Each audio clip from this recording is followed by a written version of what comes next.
पहले हमारा दो तीन छोटा छोटा रिक्वेस्ट है।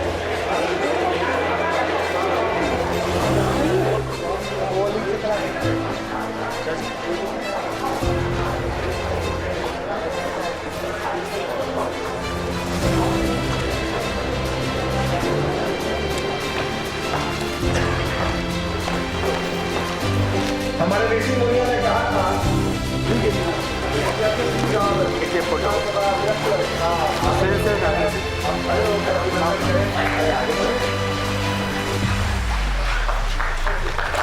उपस्थित हैं। हम जिन्होंने की जो यादव विचारी का आज की सभा के लिए सांस्कृतिक परंपरा है। ठीक है।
और हमारे विशिष्ट अतिथि श्री डॉक्टर आनंद सिंह का आदरणीय स्वागत अभिनंदन।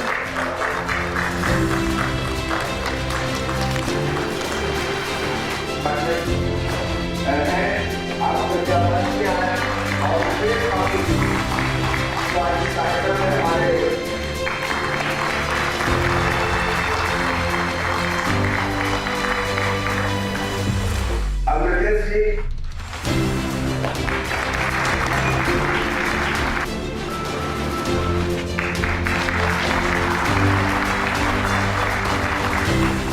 बिहार विधानसभा के माननीय अध्यक्ष श्री नंद किशोर यादव जी, बिहार के पूर्व पुलिस महानिदेशक श्री डी.एन. गौतम जी, सुप्रसिद्ध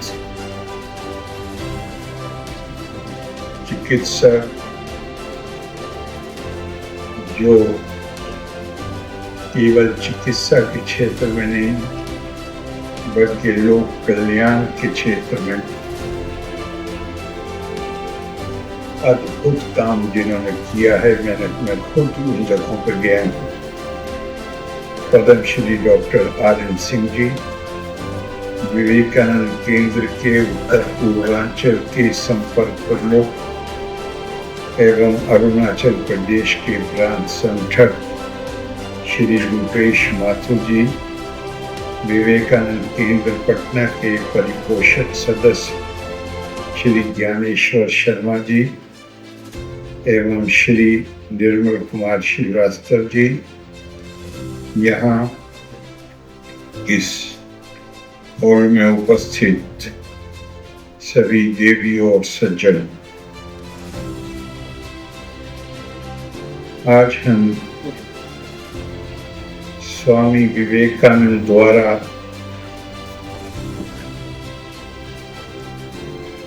विश्व वर्ल्ड पार्लियामेंट ऑफ रिलीजन में उनके द्वारा दिया गया भाषण,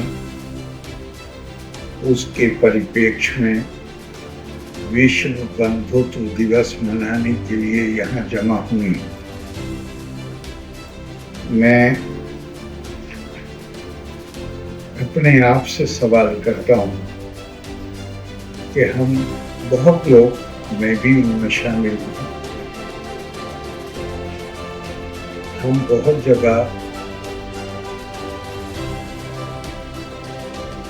लोगों को से बात करते हैं, उद्बोधन करते हैं, भाषण देते हैं, लेकिन मैंने इतिहास में कोई ऐसा संदर्भ नहीं पढ़ा जहां भाषण का पहला वाक्य भी पूरा न हुआ हो, केवल सिस्टर्स एंड ब्रदर्स, केवल बहनों और भाइयों, और जिस देश के हैं उस देश का नाम लिया गया। और सारे हमें रिपोर्ट बताते हैं कि पूरा हॉल उठ के खड़ा हो गया और लगभग 4-5 मिनट तक लोगों ने, जिसे स्टैंडिंग ओवेशन कहते हैं, स्वामी जी का अभिनंदन तालियां बजाकर किया। अभी उन्होंने कोई वाक्य तो कहा ही नहीं। तो ये अपने आप से सवाल करने की जरूरत है कि आखिर क्या जादू था उनकी वाणी में कि सब लोग उठ के खड़े हो गए उस सम्मेलन में जहां वो विधिवत तौर पर अपना रजिस्ट्रेशन भी नहीं करा सके थे। जब स्वामी जी शिकागो जा रहे थे तो आशीर्वाद लेने के लिए मां शारदा देवी, जो परमहंस रामकृष्ण की पत्नी थी, उनसे आशीर्वाद लेने के लिए उनके घर गए। उन्होंने समय दिया और जब स्वामी जी वहां पहुंचे तो मां सब्जी की एक छोटी सी टोकरी उनके सामने रखी थी और जैसे ही स्वामी जी पहुंचे, इससे पहले कि वो बैठे, मां ने उनसे कहा कि नरेंद्र, जरा रसोई तक जाओ, वहां पर चाकू रखा हुआ है, वो लाके मुझे दे दो। मैंने आभास ये दिया कि जैसे मुझे ये सब्जी काटनी है तो तुम जाके वो चाकू उठा लो। स्वामी जी गए, चाकू लेकर आए और चाकू का जो लकड़ी का हिस्सा होता है उसको आगे किया और तेज चाकू था, धार वाला हिस्सा अपने हाथ में लिया और लकड़ी वाला हिस्सा आगे किया मां की तरफ। मां ने चाकू हाथ में लिया, लकड़ी वाले हिस्से को पकड़ा और कहा, नरेंद्र, मुझे कोई सब्जी नहीं काटनी, मैं केवल ये देखना चाहती थी कि तुम धर्म की संसद में जा रहे हो, भारतीय धर्म या दर्शन का प्रचार करने जा रहे हो। मैं ये देखना चाहती थी कि वो प्रचार करने की योग्यता तुम्हारे अंदर पैदा हुई है या नहीं।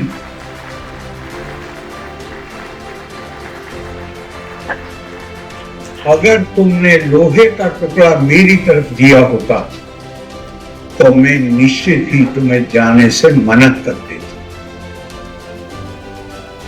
तुम धर्म का अर्थ समझते हो। सर्वशास्त्र पुराणेषु व्यासस्य वचनम ध्रुवम परोपकारस्तु पुण्याय पापाय कर्तव्यम। तुम दूसरे को खतरे में नहीं डालना चाहते हो, खतरे को खुद लेना चाहते हो, दूसरे को सुरक्षित रखना चाहते हो, इसलिए मैं तुम्हें इजाजत दे रही हूं और आशीर्वाद दे रही हूं, तो तुम जाओ। अब ये इससे बड़ा भारी हमें सबक मिलता है। एक चीज होती है विचार, दर्शन, ग्रंथ, धर्म में शब्द यूज नहीं करूंगा इसलिए कि धर्म का हमने गलत अनुवाद स्वीकार कर लिया। धर्म सभ्य आचरण को कहते हैं और सभ्य आचरण उसको कहते हैं जहां लकड़ी का हिस्सा दूसरे की तरफ और जहां खतरा हो वो अपनी तरफ।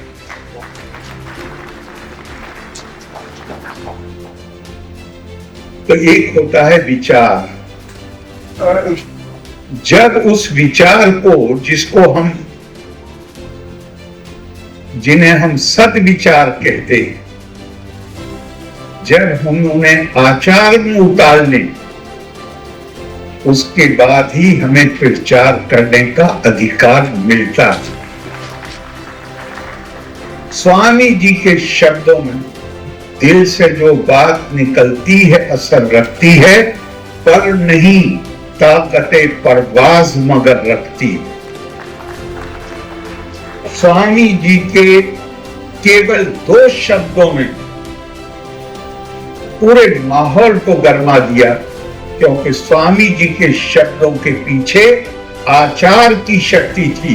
उन्होंने वो केवल शब्द नहीं सीखे थे, केवल पुस्तकीय ज्ञान नहीं था उनका, उन्होंने उसको आचार में उतारा था, आत्मसात किया था, उसके अनुसार उनका जीवन था। असर होना ही है फिर उनकी बात में। मैं जितना गौर करता हूं, मैं शुरू में ही कह रहा हूं आपसे, मैं जितना अपनी देश की संस्कृति का, अपनी धरोहर पे मुझे गर्व की कोई सीमा नहीं है जितना होता, लेकिन साथ में शर्म आती। इतनी महान धरोहर, क्या हम उसके सच्चे वारिस हैं? क्या हमने उसको अपने आचार में, अपने आचरण में उतारा है? क्या हमने उस सीख को आत्मसात किया है? दुनिया में संस्कृतियां परिभाषित हुई हैं। झगड़े का विश्व बंधुत्व की जरूरत क्यों है भाई? इसलिए कि हर तरफ झगड़े हैं, जिधर नजर डालिए झगड़े हैं। और हद ये है कि हम विश्व बंधुत्व कह रहे हैं, भाइयों में भी झगड़े। तो इसकी जरूरत क्या है? भाइयों में झगड़ा कब होता है? मैं तो बहुत छोटे, बहुत कम उम्री में चला गया और पढ़ाई की वजह से 6 साल की भी उम्र नहीं थी, लेकिन बहुत छोटे से गांव में पैदा हुआ जिसमें स्कूल भी नहीं था। मैंने गांव में लोगों को कहते सुना है, परिवार इकट्ठा तब चलता है जब बड़ा भाई छोटे भाई के बच्चे को गोद में लेकर खिलाता है। मुझे याद नहीं कि मेरे पिता ने मुझे कभी गोद में लिया, पर यह भी कभी याद नहीं कि चाचाओं की गोद से कभी मुझे उतारा गया।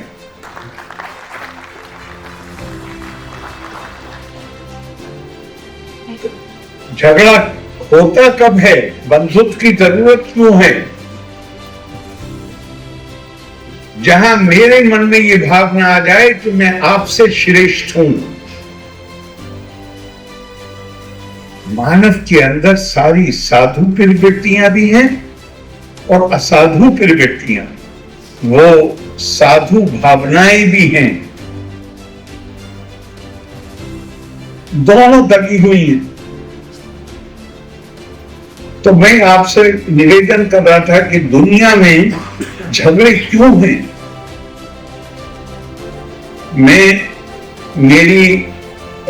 मेरी खाल का रंग गोरा, जितने लोग गोरे नहीं है मैं उन सबसे श्रेष्ठ, और मेरा उनके ऊपर नियंत्रण होना चाहिए, मेरा आधिपत्य होना चाहिए उनके ऊपर। मैं ये भाषा बोलता हूं। जो लोग ये भाषा नहीं बोलते वो मुझसे निम्न है, मैं श्रेष्ठ। और उस आधार पर कि मैं श्रेष्ठ हूं तो उन्हें मुझसे दब के रहना चाहिए। मेरी उपासना पद्धति, मेरा इबादत का तरीका यह है मैं इस महापुरुष के जरिए जो दिव्य संदेश आया है उसको मानता हूं। जिनकी उपासना पद्धति, इबादत का तरीका मुझसे अलग है और जो उस महापुरुष को नहीं मानते जिसको मैं मानता हूं, उनके कल्याण का, उनकी मुक्ति का, उनके मोक्ष का कोई रास्ता नहीं है। उन्हें सब तो नरक में जलना है, जहन्नुम में जलना है। बस मैं जन्नत में जाऊंगा।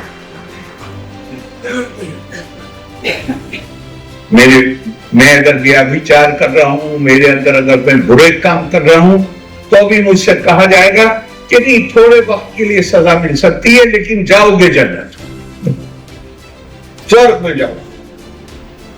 और जिन्होंने इस तरह नहीं माना, वो चाहे जितने अच्छे काम कर ले इस दुनिया में, उन्हें तो नरक में ही जलना पड़ेगा। दुनिया में उन्हें कुछ रिवॉर्ड मिल जाएगा। दुनिया ने पहली बार स्वामी विवेकानंद का 1893 मैं तो कभी कभी मुझे लगता है शायद उस भाषण की जो प्रतिध्वनि थी वो कहीं काम कर रही थी कि दुनिया ने पहली बार 1948 में पहली बार 2 महायुद्धों की जो खून खराबा था उससे गुजरने के बाद 1948 में दुनिया ने पहली बार स्वीकार किया और ये माना कि इसके अलावा कोई और रास्ता नहीं है। जहां उन्होंने ये माना कि मानव के नाते प्रतिष्ठा का अधिकारी है। इससे पहले ये सोच नहीं थी, मैं गोरा हूं, मैं हूं प्रतिष्ठा का अधिकारी, इसके अलावा कोई नहीं।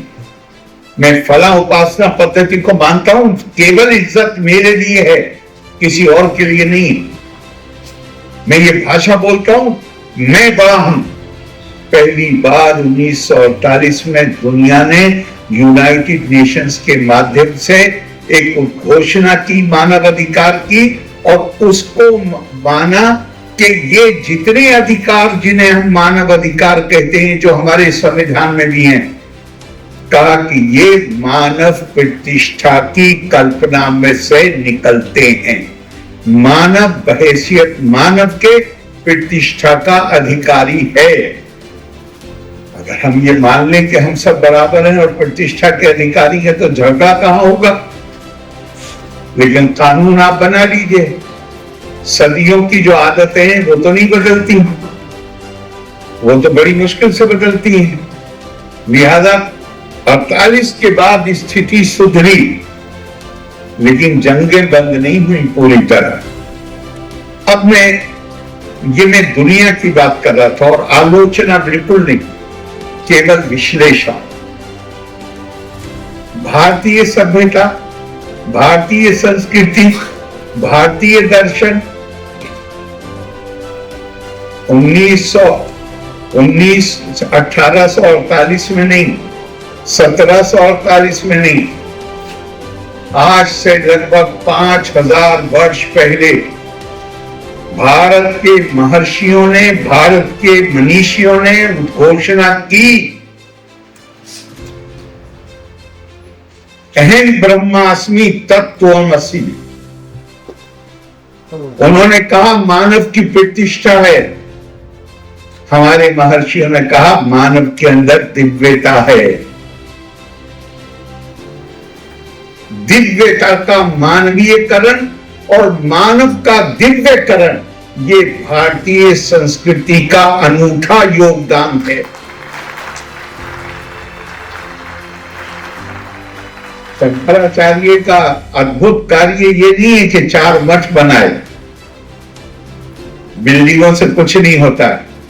उनका जो अद्भुत कार्य है वो ये है कि चारों वेदों से उन्होंने 4 महावाक्य लिए और चारों मठों को एक एक महावाक्य दिया।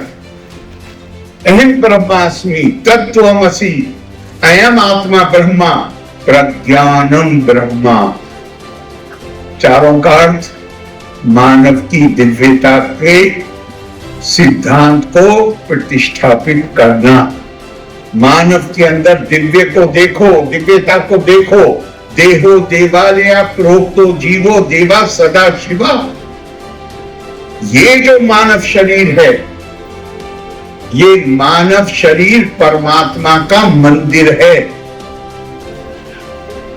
चाहे जिसका हो, ये नहीं कहती हमारी संस्कृति, ये नहीं कहती कि जो भारत में पैदा हुए हैं, जो किसी खास परंपरा में पैदा हुए हैं, उनका देह परमात्मा का मंदिर। और अब आप ध्यान करिए, दुनिया में राजनीतिक तौर पे लोकतांत्रिक प्रणाली हमसे पुराने देश हमसे बहुत पुराने, लेकिन महिलाओं को उन्होंने मत का अधिकार नहीं दिया, वोटिंग राइट नहीं दिया, क्योंकि लगभग 100-125 साल पहले तक यूरोप की ये मान्यता थी कि महिलाओं में और काले रंग के लोगों में आत्मा नहीं होती है। जब आत्मा ही नहीं होती, जिसके अंदर आत्मा नहीं, उसके शोषण का हमें अधिकार। भारत में 1947 में जब 17% साक्षरता थी हमारे देश में, यूनिवर्सल फ्रेंचाइज, सबको मत का अधिकार। इसलिए नहीं कि हमारे नेता औरों से अच्छे थे, इंसान एक जैसे होते हैं।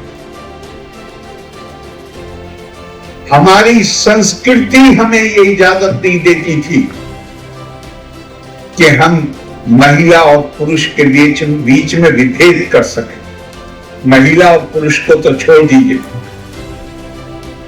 हमारे महर्षियों ने, हमारे मनीषियों ने तो कहा कि जानवरों के अंदर भी आत्मा है, पेड़ पौधे के अंदर भी आत्मा है, और अगर थोड़ा गहराई से कश्मीरी शैविज्म का अध्ययन करिए तो पता चलेगा कि पत्थर के अंदर भी आत्मा है। आपको उसे भी ठोकर मारने का अधिकार नहीं है।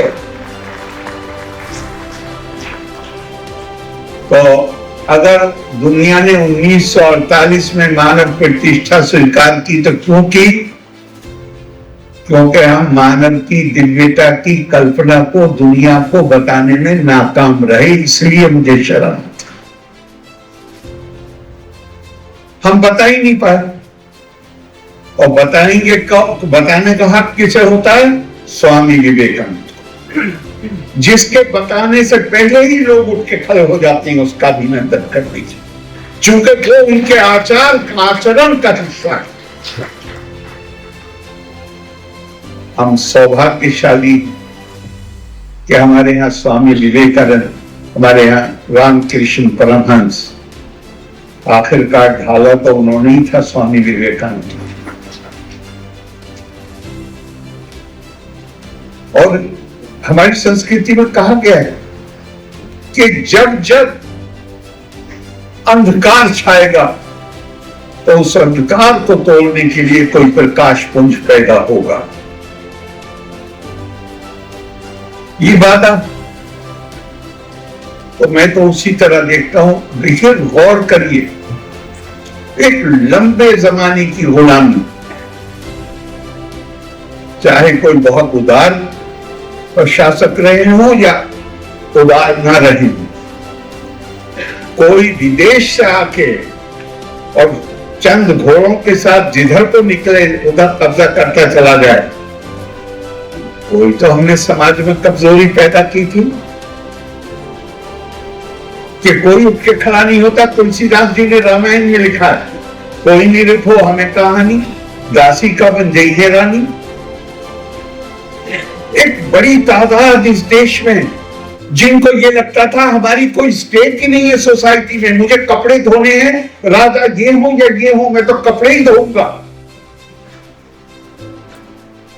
हमें इन्फेंटिव कॉम्प्लेक्स को क्या कहेंगे साहब? हीन भाव। ऐसा हीन भाव से गिरस्त थे हम। हमें लगता था हमारी संस्कृति में कोई कमी, हमें लगता था कि हमारे तौर तरीकों में कोई, हमारी जीवन शैली में कोई कमी है। इधर से भी 250 लोग आए, घोड़ों पर बैठ के वो कब्जा करते चले गए। भारत के पास दुनिया को देने के लिए एक संदेश, एक बार नहीं कहा है, पता नहीं कितनी बार कहा है, भारत को दुनिया को देने के लिए एक संदेश। उसका मतलब क्या है? पूरी दुनिया छोटे छोटे टुकड़ों में बटी हुई, सार्वभौमिक कल्पना केवल और केवल भारतीय संस्कृति और दर्शन की सार्वभौमिक कल्पना है। अयम निष्फरोवेति दाना लघु चेता साम उदार चरिता नाम तो वसुदेव कुटुंबकम। ये अकेली संस्कृति है जो पूरी दुनिया, जिसमें एको ब्रह्मा द्वितीय नास्ति, सारा झगड़ा जो होता है वो होता है दूसरे का, जिसे मैं दूसरा मानूं। दूसरा है अरबी का एक शेर, कहावत, लोग उस चीज के दुश्मन बन जाते हैं जिसे वो दूसरा मानते हैं। भगवान कृष्ण ने कहा द्वित यादा भय भय भक्ति, जो दूसरा होगा उससे मन में डर लगता है। तो हमारी संस्कृति में क्या कहा है? दूसरा तो कोई है ही नहीं। ये जो विभिन्नता और अनेकता तुम्हें नजर आती है, ये तो, अब ये वो बच्चियां जिन्होंने शांति मंत्र कहा था, उन्होंने क्या कहा था शुरू में? आंखें बंद कर लीजिए। चूंकि इन आंखों से वास्तविकता, इन आंखों से जो सामने की चीज है वो नजर आती है। आंखें बंद करके दीवार के पार की चीज भी नजर आती है, अगर इंसान ने उसके लिए कोशिश की है। तो बच्चियों ने कहा कि आंखें बंद कर लीजिए। हमारे यहाँ क्या कहा गया? हमारे यहाँ का ऐशा देवो विश्वकर्मा महात्मा सदा जनाना हृदय सन्निविष्ठा। हृदय मनीषा मनसा अभिक्लिरक्तो या एतद् विदुते अमृता भवन्ति। वो जो विश्वकर्मा है, महात्मा है, जिसने हमारी सबकी रचना की है, वो हम में से हर किसी के हृदय में निवास करता है। और जो अपने हृदय मनीषा मनसा, जो अपने दिल से, जो हमारी इंद्रियां समझने बूझने, उनका इस्तेमाल करके जो इस सत्य को जान गए, ते अमृता भवन। आखिर जीवन का उद्देश्य हमारी संस्कृति के मुताबिक मुक्ति पाना है, मोक्ष पाना है। करे जो सिर्फ ये जान गए, जिंदा रहते हुए वो मुक्ति पा गए। और सारा जोर किस बात पे है? ये जो अनेकता हम देखते हैं, एक ही मां बाप के बच्चे, कपड़ों के रंग अलग पसंद, खाना अलग पसंद है, उपासना भी अलग अलग। एक भाई जाएगा हनुमान जी के मंदिर, एक भाई जाएगा शिव जी के मंदिर, वो भी अलग अलग। तो क्या क्या कहा भाई समझे? कहा इसका स्वामी विवेकानंद का तो सारा ऐसे लगता है ज्यादातर उन्होंने अपना समय इसमें लगा। कहते हैं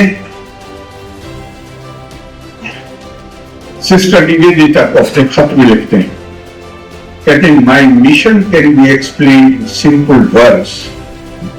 मेरे जीवन का उद्देश्य बहुत साफ, बहुत ही आसान शब्दों में मैं उसे बता सकता हूं। I want to teach unto mankind. He does not say that I want to teach unto Indians. I want to teach unto Hindus. Right? I want to teach unto mankind their divinity and its manifestation in all movements of life. मैं मानव को उसकी दिव्यता बताना चाहता हूं और मैं चाहता हूं कि उसकी अंदर जो दिव्यता है उसकी अभिव्यक्ति उसके हर काम में होनी चाहिए। तो हमारी संस्कृति कहती ये नैसर्गिक कानून है, प्राकृतिक है ये विभिन्नता,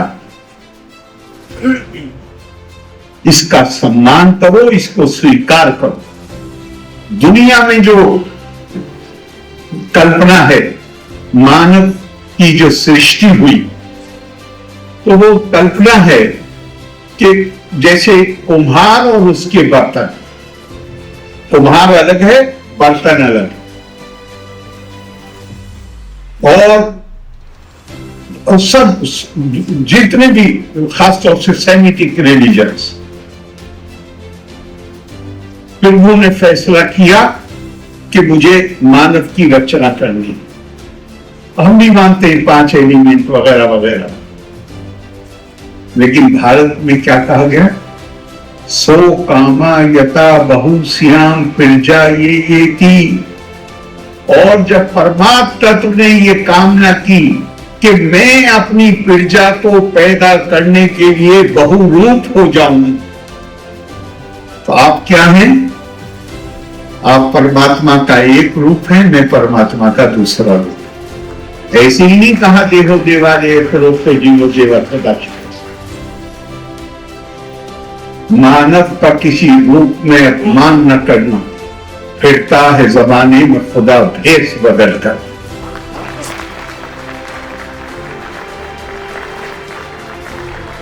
जब स्वामी विवेकानंद कहते थे भारत के पास एक संदेश, तो कुछ और संदेश नहीं, इसी संदेश की बात करते थे कि भारत ही की संस्कृति ऐसी संस्कृति है जो हर किसी में दिव्यता देखती है, और अगर दिव्यता देखेगी तो प्रतिष्ठा तो खुद ब खुद आएगी।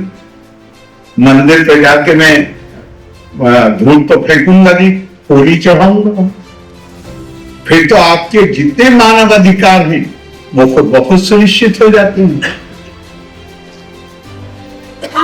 तो इसका आदर करना है, सम्मान करना। अभी मुझे इतना अच्छा लगा, हम इतनी सारी किताबों का से रेफरेंस लेके और आपको बात बताते हैं। हमारे स्पीकर साहब ने घर पे लगाए जाने वाले 2 नारे सारी बात कहती,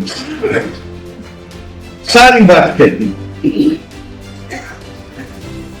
तो सम्मान, स्वीकार्यता। हमारे मुरारी बापू हैं गुजरात के, बहुत प्रसिद्ध है कथावाचक। एक बार लंदन में कथा थी, मुझे फोन किया, अरे तो मैं पिछले 20-25 साल से लगभग साल में एक बार तो जरूरी है उनके आश्रम में जाना। और वो वहां पे वो 3 दिन खुद नहीं बोलते हैं, औरों को बुलाते हैं, क्या पाते हैं भाषण दी। और गुजरात की बिल्कुल एलिट इकट्ठी होती है वहां, 400-500। ऐसी बात में गया तो उन्होंने मुझसे कहा, तो मैं क्या महाराज मैं आपके यहाँ के बोलूं? बोले नहीं आरिफ साहब, मैं तो मौन रहता हूँ 3 दिन तक, मैं तो बोलता ही नहीं, आप ही को बोलना है, और आपके साथ लोग हैं उनको बोलना है। तो वहां से मैंने वहां से बोला होगा, उसका कोई वीडियो होगा। तो उन्होंने कथा के दूसरे या तीसरे दिन मुझे फोन किया कि आरिफ साहब हमारे लोग यहाँ बहुत कह रहे हैं कि आप आ सकते हैं। अरे मैं क्या, जहाँ आप कहेंगे वहां चलो। तो चला, मैंने अपने कानों से बोलते हुए सुना। उन्होंने एक वाक्य कहा, वो खालिस और खालिस, उसमें भारतीय दर्शन की आत्मा झलकती। उन्होंने कहा, मैं किसी को सुधारने नहीं आया हूं, मैं सबको जैसे हैं वैसे स्वीकार करने आया। ये केवल भारतीय दृष्टिकोण है, वरना हर आदमी इंस्पेक्टर बना घूमता है कि मुझे दूसरों को सुधारना है। अगर बिल्कुल आप सुधार सकते हैं, अपने जीवन को उदाहरण बना दीजिए। अगर आप कामयाब हैं, लोग खुद ब खुद, यदि हिया हम ना भरते जातु करवन ने तन देता। वो भगवान कृष्ण अर्जुन से कह रहे हैं, अगर मैं हर वक्त में व्यस्त न रहूं काम में, और मैं आलसी हो जाऊं, तो लोग चूंकि मुझे आदर्श मानते हैं तो लोग भी आलसी हो जाएंगे और दुनिया का बहुत भारी नुकसान हो जाएगा। मम वर्तमान वर्तनते मनुष्य पाठ सर्वश। अपने आप अपना आदर्श प्रस्तुत कीजिए। महात्मा गांधी कहते थे my life is my example. आदर्श प्रस्तुत कीजिए। तो हमारे लिए जो जैसा है वैसा ही स्वीकारिए, इसलिए कि वो उसी रूप में परमात्मा की अभिव्यक्ति है। सो कामा यथा बहुश्याम फिर जाइए थी। लेकिन हमारी संस्कृति इससे आगे बढ़ के एक बात कहती है, उसके बाद में मैंने समय पहले ही मैं जानता हूँ ज्यादा ले लिया होगा, कितना ज्यादा हो। पॉलिटिकल बैकग्राउंड होने की एक कठिनाई ये है कि अगर आप रोकेंगे नहीं तो कुछ पता नहीं, बोलते ही रहेंगे। तो लेकिन हमारी संस्कृति क्या कहती है, यह रुको मत, आदर करो, सम्मान करो, स्वीकार करो, हर किसी को सही जानो। स्वामी विवेकानंद ने श्लोक कहा शिकागो में, रुचि नाम वैचित्र्या दिलचु कुटिल नाना पर जुशाम निर्णाम एको गम्यस्तोंसी पैसा बनना भी। फिर कहा लोगों से कि हम भारत के लोग 35 करोड़ 230 जनसंख्या हो, हम अपने दिनचर्या का प्रारंभ करते हैं इस प्रार्थना के साथ। प्रभु जैसे विभिन्न नदी नाले अपने अपने स्रोतों से निकलकर उल्टे टेढ़े सीधे रास्ते लेकर समुद्र में लीन हो जाते हैं, प्रभु हम इंसान भी अपनी अपनी प्रवृत्ति के अनुसार विभिन्न रास्ते लेते हुए तुझी में लीन हो जाते हैं। हमारे यहाँ उसके लिए स्वीकृति है, उसके लिए सम्मान है, लेकिन कहा यहाँ रुको मत। अपनी दोनों आंखों को, जैसे बच्चियों ने भी कहा था, उनका अपनी दोनों आंखों को बंद करके तीसरी आंख को विकसित करने की कोशिश कर। मनसा एवा इदम आप्रमेयम नेहा नाना अस्ति किंचना मृत्यो सा मृत्युम गच्छति या इहा नाने वा पश्यति। ये जो सामने से तुम्हें विभिन्नता नजर आ रही है, इसका सम्मान, इसको स्वीकार करो, लेकिन इसको वास्तविक मत समझो। वास्तविकता तो वो है जो आत्मा जिसको हम नहीं देख पाते, परमात्मा जीव आत्मा के रूप में हमारे अंदर है और हम सब उस आत्मा के बंधन से बंधे हुए हैं। और कहा कि जो कोई इस अनेकता को, मैं फिर दोहरा रहा हूं, जिसका सम्मान करना, स्वीकार करना, लेकिन जो इसे वास्तविक समझेगा और उस आत्मिक बंधन को महसूस नहीं करेगा, वो मृत्यु से मृत्यु में यात्रा करता रहेगा, उसे मुक्ति प्राप्त नहीं होगी। अगर हम ये चीज अपने अंदर हम आत्मसात करें, हम वाकई में दुनिया को रास्ता दिखा सकते हैं, दुनिया को वो संदेश दे सकते हैं जो स्वामी विवेकानंद बार बार कहते थे, भारत के पास एक संदेश है दुनिया को देने के।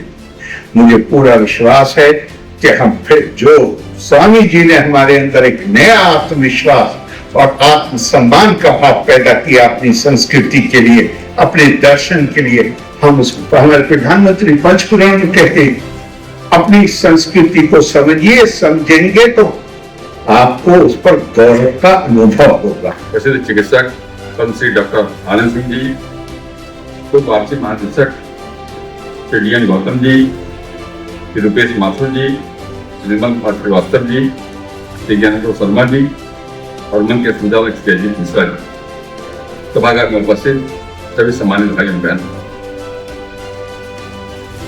नहीं तो दुविधा मुझे उत्पन्न हो गई है, बड़े बड़े विद्वानों के बीच में मैं कहा गया है। इस बात की का जिक्र कर रहे थे मन के संचालक, तो मुझे तो याद भी नहीं था, वो 16-17 साल का मैं जब था तो एक शाखा का मैं शिक्षक था, 1 रुपए का कूपन आया था, पता नहीं वो कूपन वितरण का काम एक नारायण जी पटना आए थे, और पटना में जब एक कार्यक्रम में उन्होंने अपना उद्बोधन दिया तो हम लोग का जो उसमें तो युवा भी पूरी तरह नहीं हुए थे, तो जो मन के अंदर जो भाव पैदा हुआ उसका अंदाज कर सकते हैं।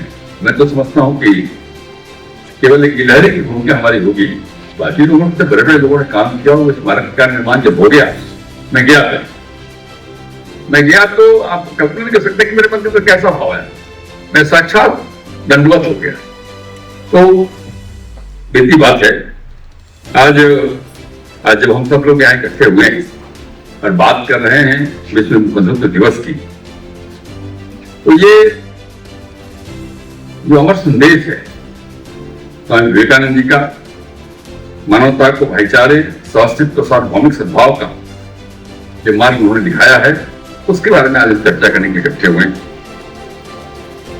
जब हम 21वीं सदी के परिप्रेक्ष्य में विश्व बंधुत्व दिवस मना रहे हैं, तो यह केवल स्मरण का अवसर नहीं है, बल्कि आत्ममंथन और संकल्प का अवसर भी है।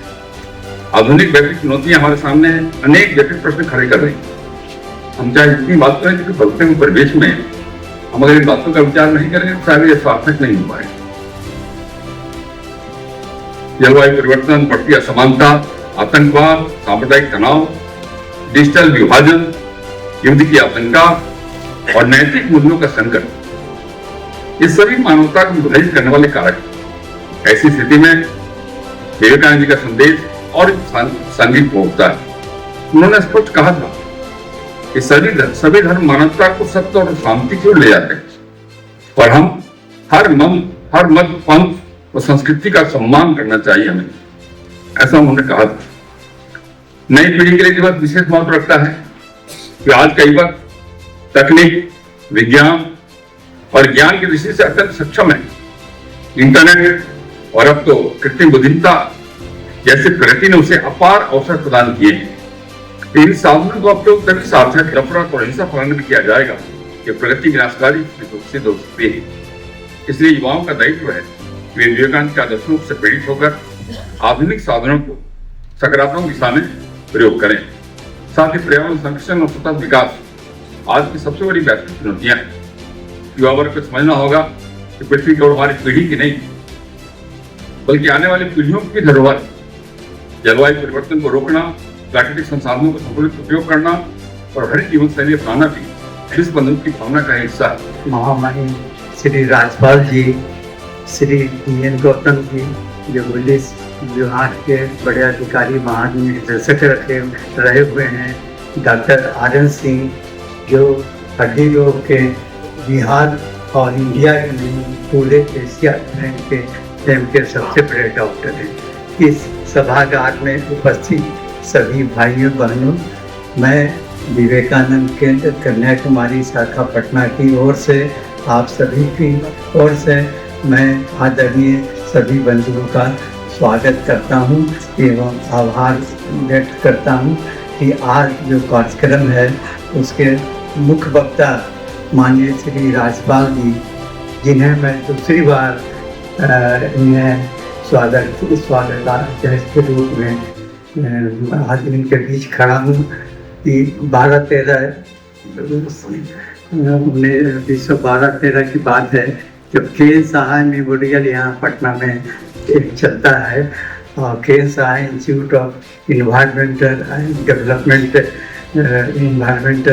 डेवलपमेंट इंस्टीट्यूट के तरफ से मैं का स्वागत किया था। बहुत पुरानी बात है, उस समय डॉक्टर साहब राजपाल नहीं थे, लेकिन काफ़ी रुचि इन सब बातों में रखते थे। उनके व्याख्यान में हमने इनका स्वागत किया था। आज आप सभी की ओर से पुनः मैं इनका आज पटना नगरी में पाटलिपुत्र के धरती पर स्वागत कर रहा हूँ।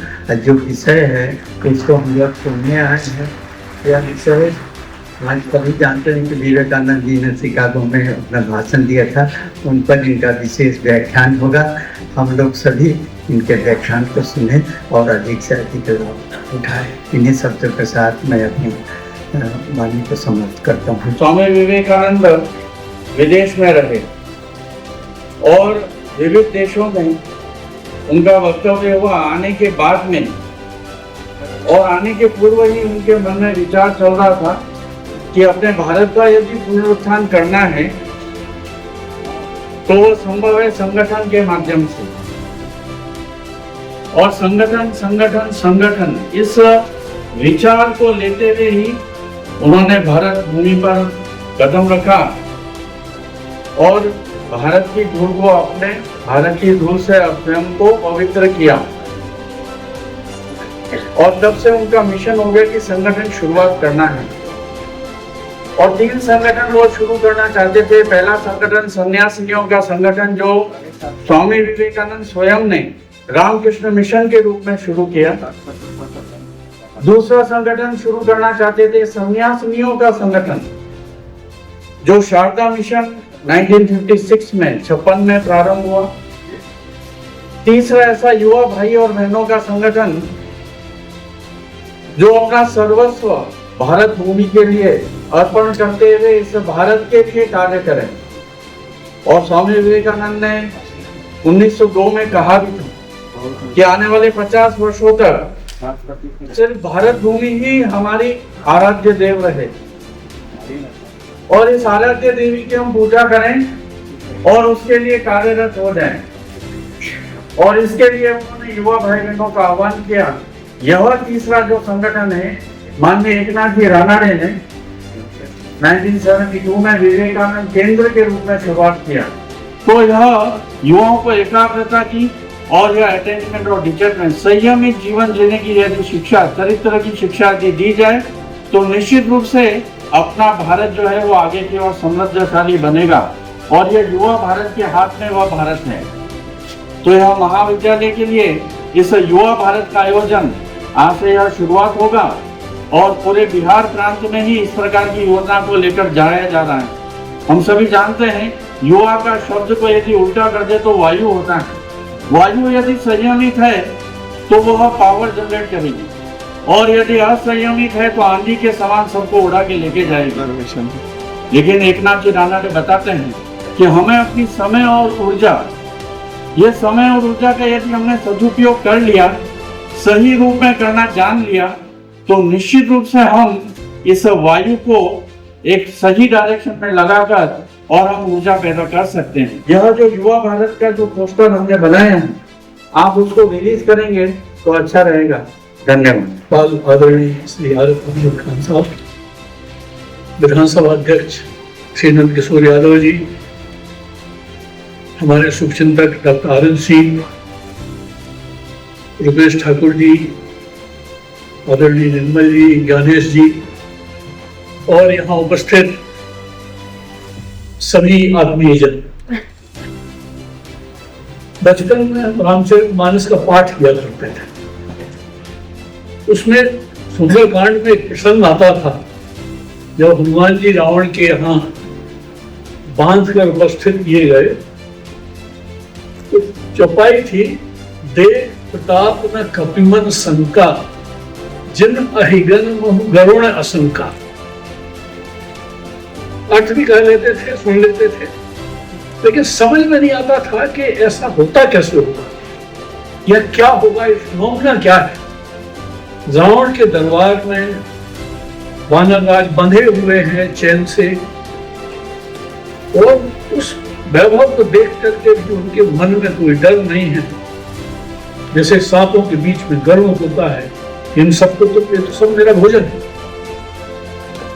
कालांतर में जब स्वामी विवेकानंद जी का आज से 32 साल पहले वाला, 132 साल पहले वाला से देश जो विकसित हो चुका है उसकी प्रदर्शनी थी।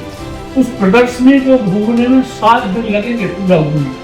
कितनी बड़ी वैभव देखिए।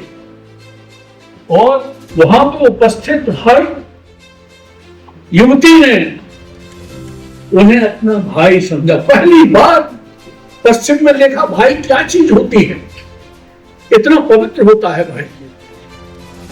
जो बुजुर्ग थी उन्होंने देखा कि तो हमारा पुत्र है, उन्होंने घेर लिया इनको भाषण के बाद। और वहां मिसेस बुल उपस्थित थी, उन्होंने कहा, why if you can stand all this adulation, अगर तुम इस सबको बचा सकते हो, इतनी आकर्षित मिल रहा है, then you are God. Jana Gana मन अधिनायक जय हे भारत भाग्य विधाता, पंजाब सिंध गुजरात मराठा द्राविड़ उत्कल बंगा।